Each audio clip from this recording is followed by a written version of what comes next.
Alors, ma relation avec la peinture, c'est un travail que je pratique depuis très longtemps, depuis que j'ai 16 ans, que je suis rentrée à une école de beaux-arts. Et j'ai eu des périodes où je n'ai pas du tout fait de peinture. Et puis, j'ai repris et maintenant, je continue, tant bien que mal, ça va, ça va. Alors, la peinture allemande, c'est une vieille histoire parce que comme j'aime la couleur et que j'aime les expressionnistes allemands, les fauves français, et que pendant 10 ans j'ai travaillé avec une galerie allemande, donc à l'époque de la nouvelle figuration, j'étais dans cette galerie allemande tenue par Joachim Becker qui exposait Luciano Castelli, Elvira Bach, Baselitz, Lupertz. Donc j'étais proche de cet esprit-là. Donc c'est venu naturellement parce que je pense à cause de la couleur et de l'émotion radicale que ça produit. La figuration libre est arrivée dans les années 80, je pense un petit peu avant, un petit peu après un mouvement support surface très intellectuel, très conceptuel. Donc moi qui faisais de la peinture figurative, il s'est trouvé qu'à un moment donné, je suis rentrée dans ce mouvement aussi grâce à Ben, qui a fait la première exposition à Nice de la figuration libre, à la galerie des Ponchettes ou galerie de la Marine, et il m'a proposé d'exposer une toile. C'est comme ça que je me suis retrouvée dans cette nouvelle figuration. J'ai trouvé que l'idée de la beauté convulsive me correspondait parce que je n'aime pas trop la beauté académique.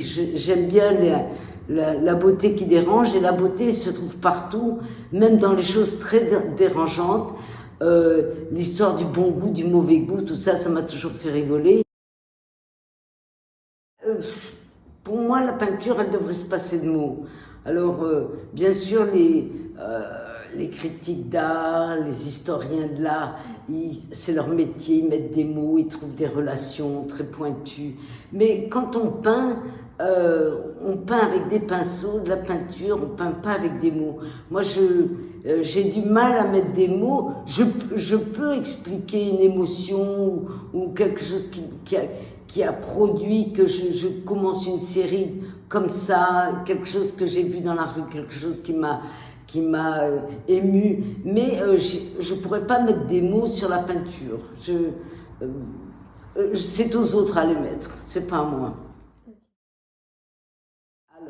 Alors la couleur, bien sûr, c'est d'abord ça a été Matisse. Ça a été dès que j'étais dès que j'ai commencé à peindre ou à dessiner, quand j'étais très jeune, Matisse, bon j'habitais à Nice, donc Matisse c'était tout naturel que ça vienne. Et j'ai été séduite tout de suite par Matisse. La vibration de la couleur, la simplicité, les papiers découpés, les fenêtres, Nice, la lumière. Bon, et puis le motif aussi, on le retrouve chez Matisse dans tous les décors d'odalisques, dans tous les tissus. Il adorait les tissus marocains. Donc moi aussi j'aime beaucoup les tissus, j'aime beaucoup ce qui est décoratif, et je trouve que c'est pas un art mineur là, l'art décoratif. Donc je trouve que c'est intéressant pour moi, ça m'a toujours intéressé de m'en servir. D'ailleurs c'est pour ça que j'ai peint sur des tissus, parce que j'adore aller dans les magasins de tissus. Je suis folle des tissus, j'adore ça. Dans une autre vie, j'aurais pu être, je sais pas, créatrice de mode donc les tissus me séduisent. Donc j'essaye d'en faire quelque chose. Mais le motif, c'est quelque chose qui se répète, qui est comment dire, le fait d'être toujours le même, on a envie d'inscrire quelque chose de différent dessus. Donc il y a cette répétition et ce hasard qui va venir se produire sur le motif. Le travail. évidemment le travail, parce que c'est par là que tout peut se produire.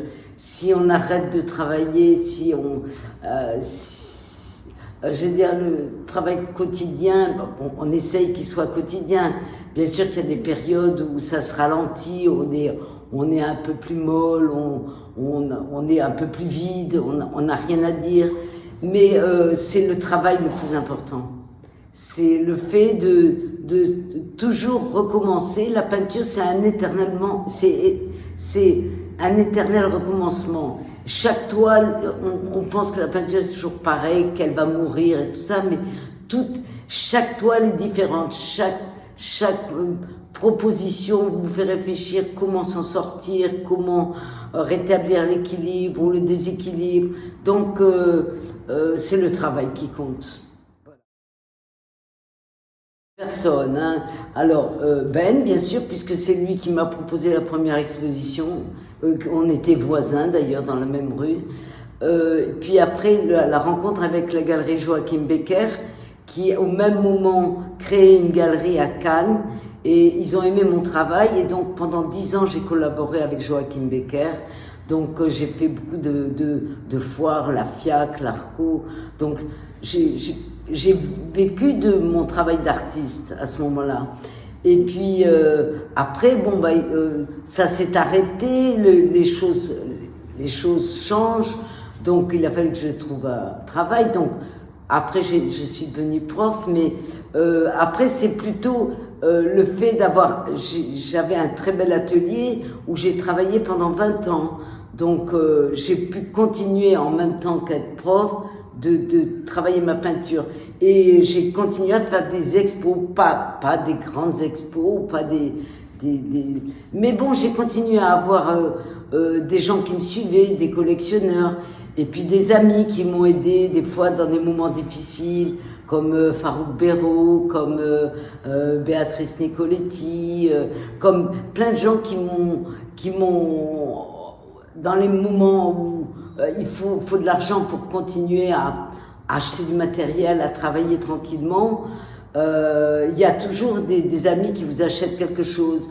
Et ça, c'est merveilleux parce que ça vous permet de continuer à travailler et à se dire, bon, c'est un peu dur maintenant, mais ça va aller mieux. Et puis voilà, de fil en aiguille, c'est comme ça que ça marche.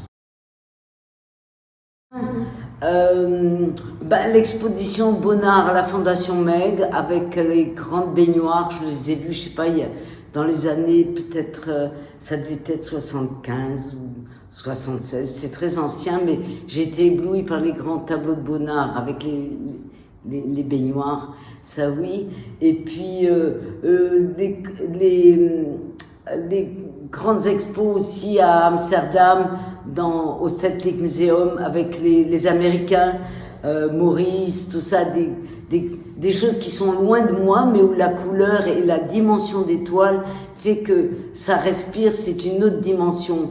Une dimension que je n'ai pas cherchée, ni travaillé, mais c'est un peu comme les toiles de Klein ou de Rothko.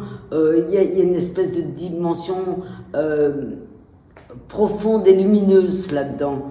Donc j'ai aimé les grandes expos, qu'est-ce que j'ai... oui, une expo de Rothko à Cologne. Alors, jeune diplômée, j'ai totalement, après mon diplôme, j'ai complètement abandonné la peinture. Moi, j'aimais la photographie et je voulais voyager. Donc, pendant pas mal d'années, j'ai voyagé, j'ai habité en Hollande, j'ai fait beaucoup d'autres choses très différentes.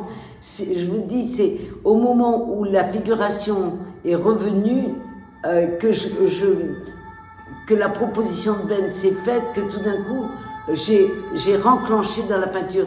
Mais sinon, j'adorais voyager, photographier, me promener, faire d'autres choses. C'était pas